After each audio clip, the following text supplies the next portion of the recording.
ചില ആൾക്കാർ പറയുമല്ലോ കുറച്ച് കല്യാണം കഴിച്ചു കഴിഞ്ഞാൽ കുറച്ച് വിട്ടുവീഴ്ച വേണം എന്നൊക്കെ കുട്ടികളോട് പറയുന്നവരുണ്ടല്ലോ.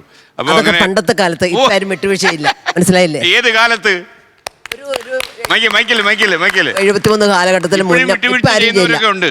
രണ്ട് അപൂർവം മാത്രം, വളരെ അപൂർവം മാത്രമേ ചെയ്യത്തുള്ളൂ. അമ്മജി, അതിന്റെ രസം എന്താ അറിയോ?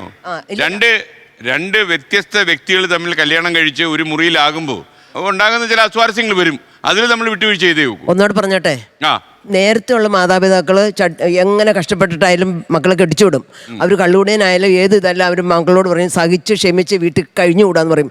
ഇപ്പോഴത്തെ പെമ്പിള്ളേർ നല്ല വിദ്യാഭ്യാസം ഉള്ളവരായതുകൊണ്ട് അവർ ഇന്നല്ലെങ്കിൽ നാളെ അവർ പഠിച്ച് അവർ വഴിക്ക് പോകും. ആണുങ്ങൾ എവിടെയെങ്കിലും കിടന്നോട്ടെ എന്ന് വിചാരിക്കും. അങ്ങനെയുള്ള കാലഘട്ടങ്ങളാണ് ഇപ്പം മുഴുവൻ വന്നിരിക്കുന്നത്, അല്ലേ? തീർച്ചയായിട്ടും അതെ. വിട്ടുവീഴ്ച എന്നതിന് ഒരു ബൗണ്ടറി ഇല്ലേ സാർ?